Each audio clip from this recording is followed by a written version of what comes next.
The Greenvale General Hospital is down the road by the lake. It's too far to walk. Come on, get in the car. If I'm riding in a car, George, I prefer to be the driver. Can you provide a car for me? What are you talking about? You don't even know how to get there. Which is another good reason for me to drive, George. I need to learn my way around town. Oh, man. Very well. Then I'll ride with you. I want to keep an eye on you. Fair enough. Just one thing, Agent Morgan. Your involvement in this case is limited. That means you don't have to learn your way around town.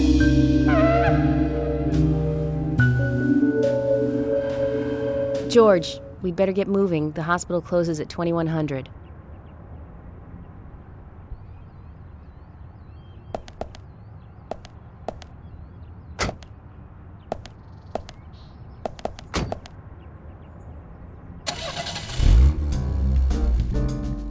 Agent Morgan, get us there quickly, but drive within the speed limit. Just because you have a badge doesn't mean you can drive like a maniac. George, what are you, his mother?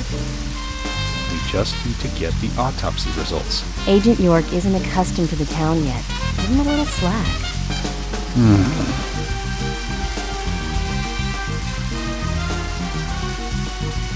Well then, Agent York, let's get going. Sure, sounds good.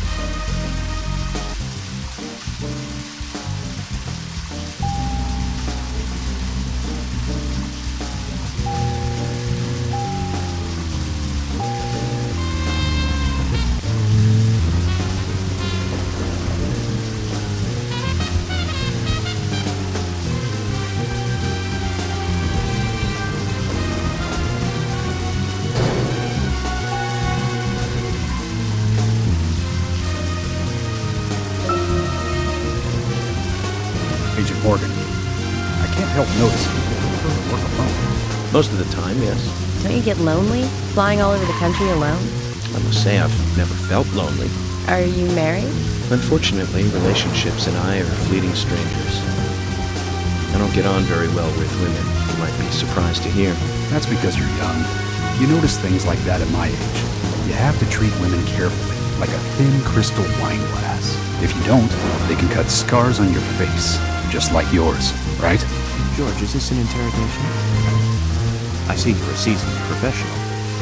But let's not talk about my scar. It was caused by a problematic woman. Well, she got you good. Terribly good. It'll fade away, and nobody will notice it in a week. A week? It's not that light of a wound.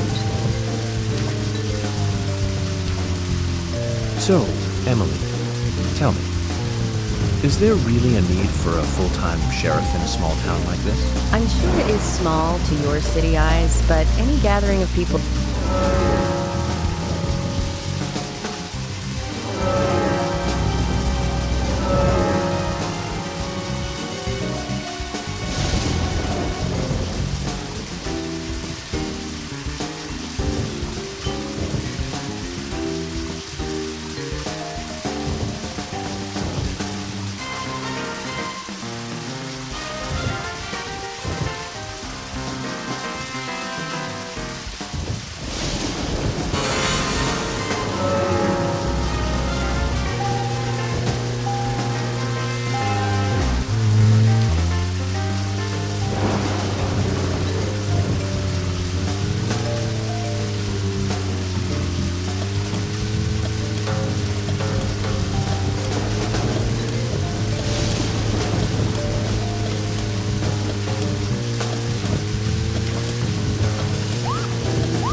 Well, we're in the middle of a homicide investigation.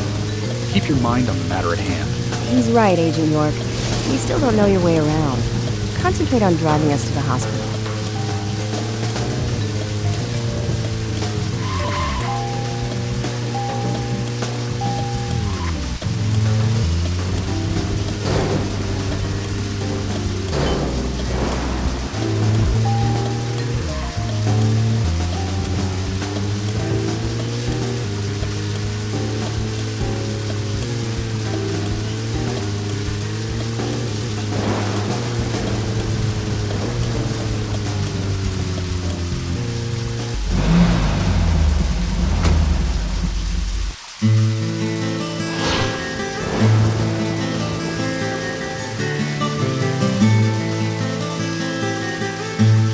Big hospital. Guess they wanted to be ready for town-wide food poisoning? No.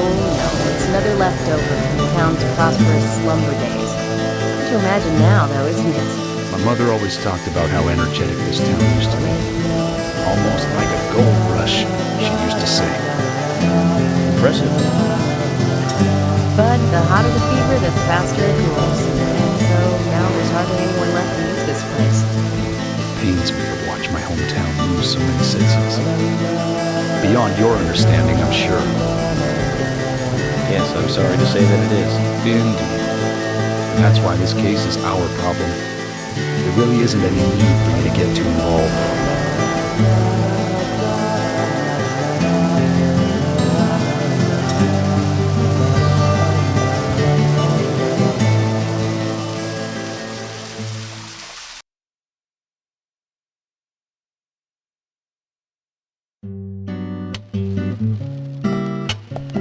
Hello, Sheriff.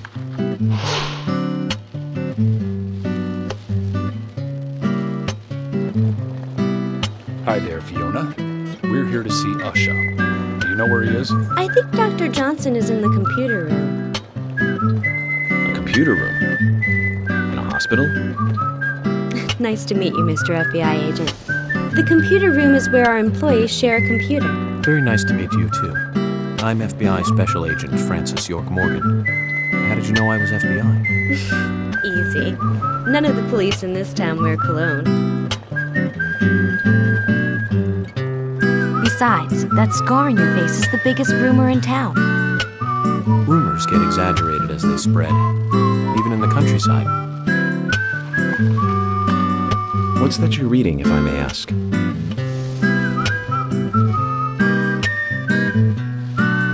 You haven't heard of this yet? It's a recent bestseller mystery.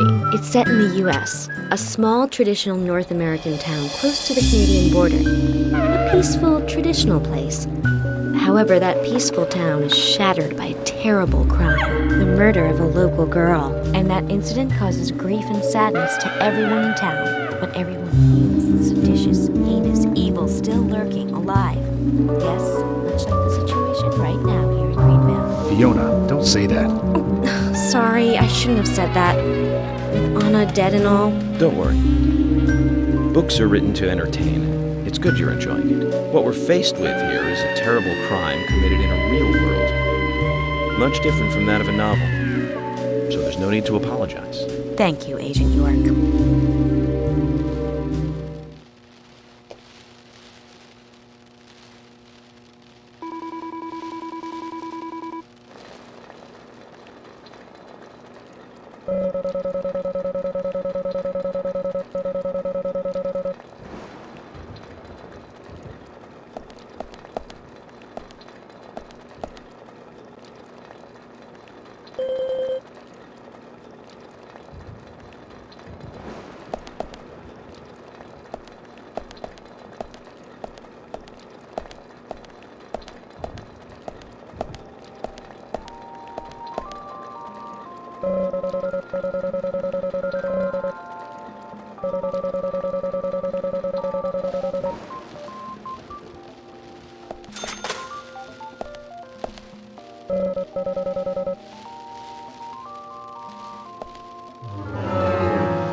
We couldn't find him.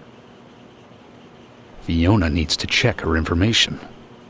No, I don't think so. Does the doctor like playing games by any chance? What do you mean? There's a message on the computer, and a card key already set in place. The king passes the rook and meets the bishop. The knight takes a pawn along for the queen. What does that all mean? It's a simple puzzle. Zach, let's take him up on his challenge. You can do this, right?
The doctor awaits below with the deceased.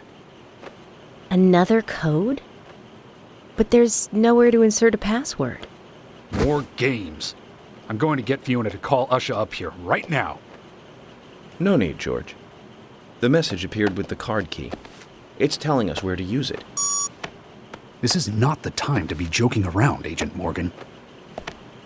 Dr. Usha is below with the deceased. With Anna. Below being underground, I take it. Simple. Simple. Then it's time to meet the mischievous architect of this little game. Nah.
Usha, sorry to keep you waiting. Ah, you made it. Let's get started, shall we?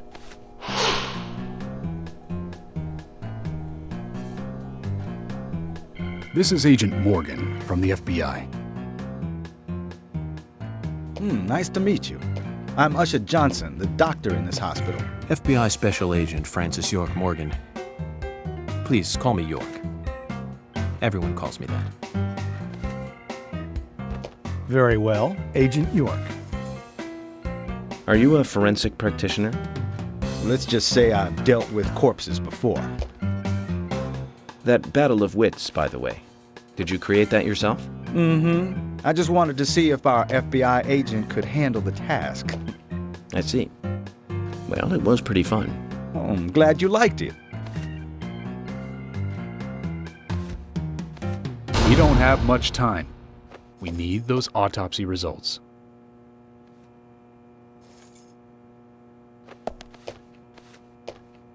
Next time, try challenging us without obstructing an investigation. You've angered the monarch.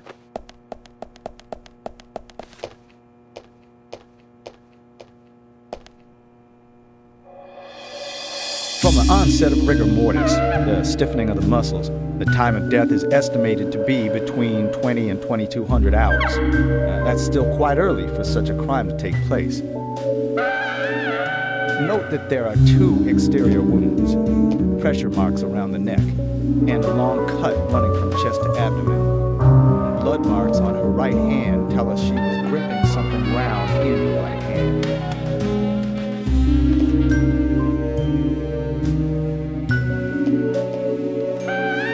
Her skull is also fractured, but that is unrelated to the cause of death. It probably happened to her after she was killed.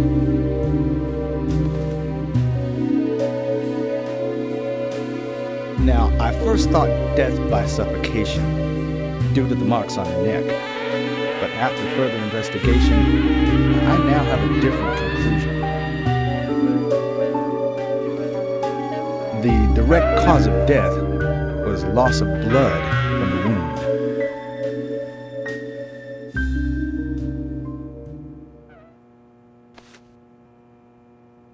Which means... She was cut up while she was still alive. Yes, a sharp knife was used. It was inserted beneath the sternum and then quickly sliced downwards.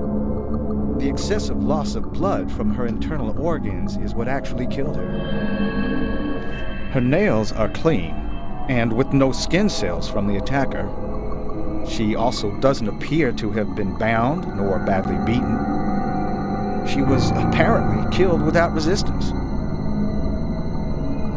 The most tragic thing, however, was that she was unable to speak her story to anyone who could hear her cries.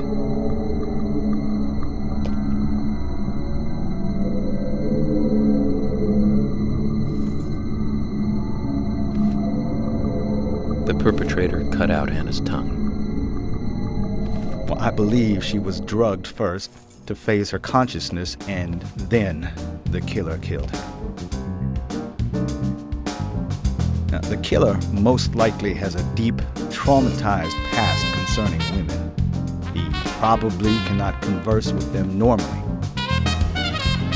Cutting out the tongue suggests a very lonely individual. Either that or a truly hardcore sadist. He must get off on watching women suffer, especially when they can't answer back. Now, he watched as the blood pumped from her body, as she gradually grew cold. A case in Seattle in 1985 was much like... Usha, please, limit your report to your findings as a doctor. Criminal profiling is my job.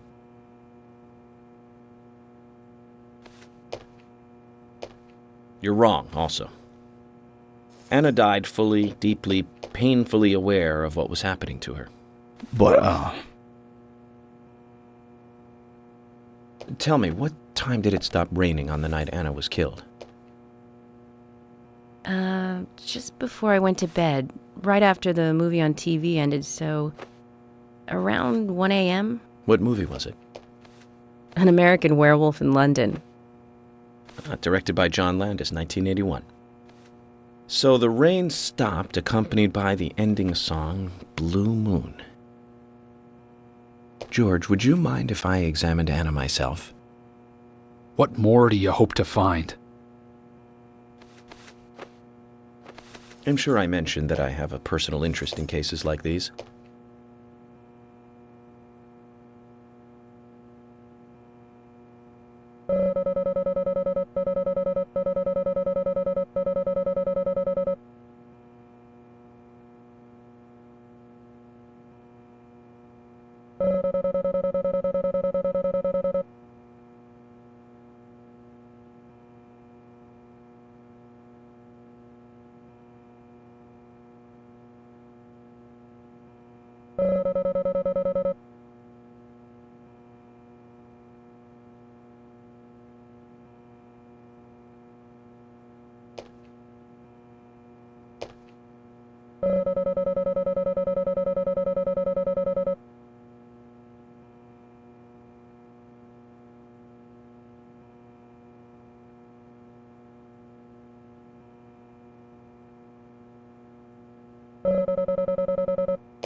From her lack of resistance, I'd say that Anna's injuries happened very quickly.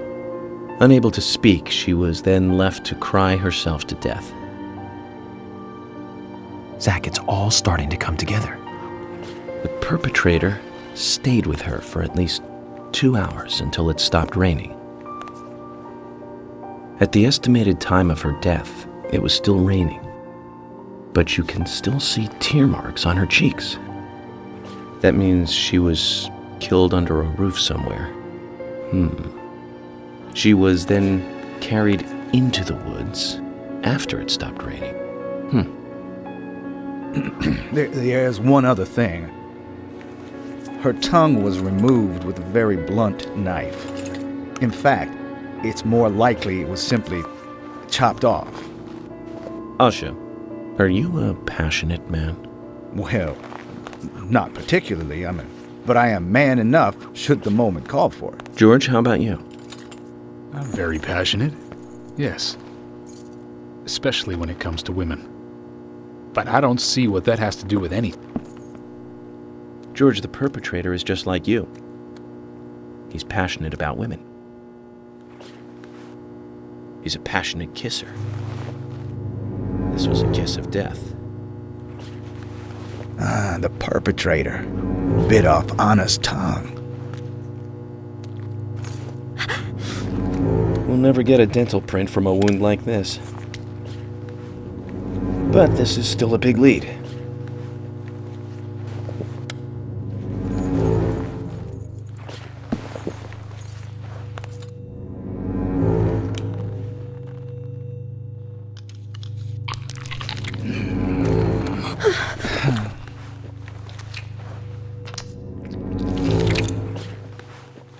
Jackpot, Zach.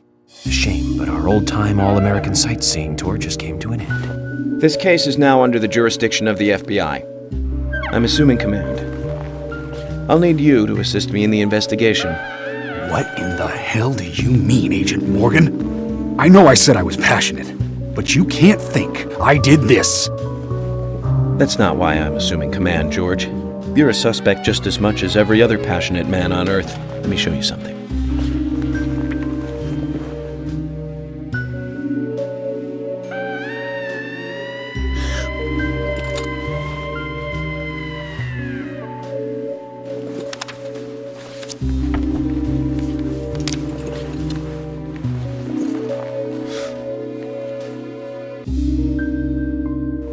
There you go. Amazing, huh? I'm sure you have a lot of questions, but most of the details are top secret. George, Emily, we should be going. No need to stay here any longer. Okay. I have to sign the release. Just give me a moment. Very well. I'll go on ahead. I can't take it any longer down here.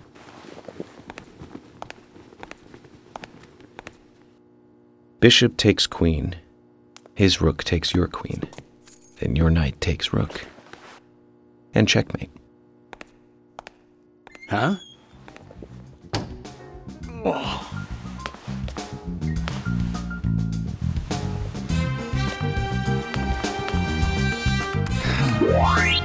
My first victory in the Grandmaster ranking.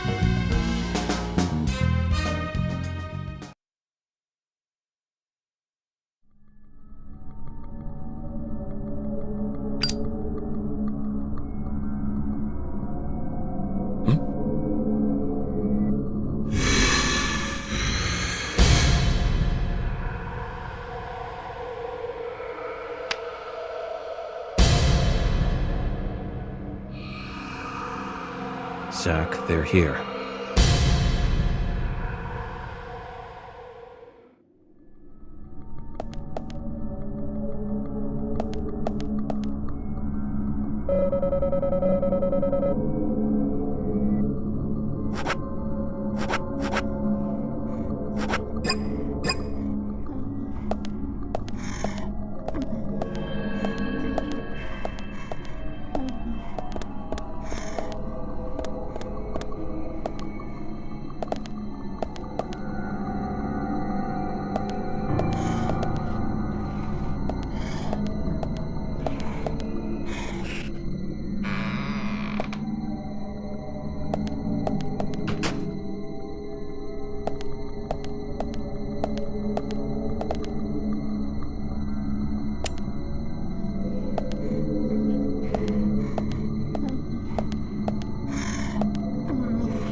Here! Over here!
Agent Morgan, if you're so desperate, then why not smoke two at once?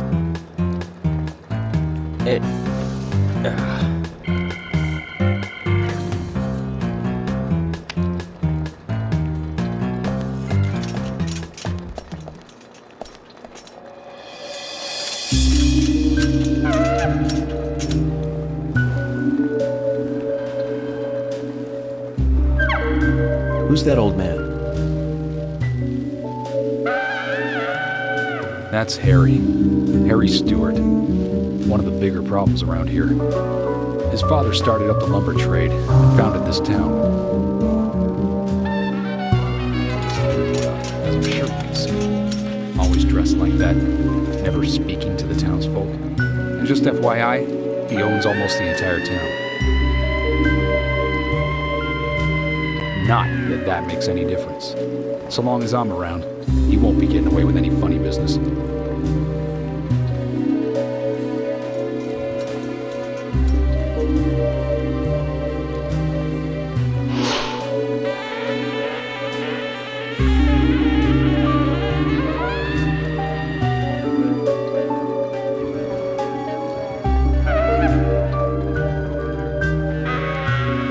Mr. Francis York Morgan, haste won't lead you to what you seek. Keep your eyes focused on your footing as we speak.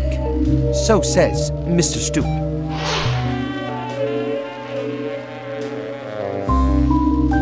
Nice to meet you too. How did you know my name?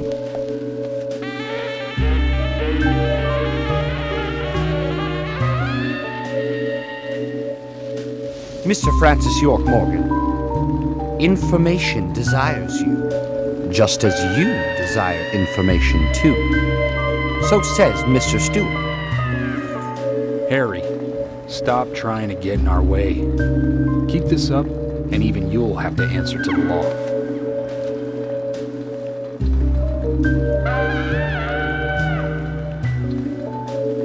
Mr. Francis York Morgan, with each rain our town goes mad.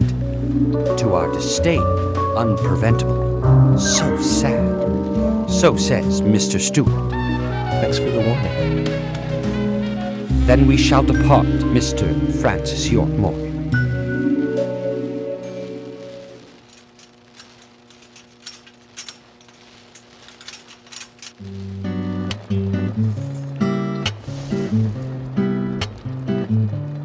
That's how he always is. Always spouting that nonsense. Don't give it any thought. It's all gibberish. Emily here. Uh-huh. Oh. Okay, thank you, Thomas. Agent York, we've contacted the first witnesses to the crime scene. You can interview them where they found the dead body. Excellent. I was just about to ask if you could take me there.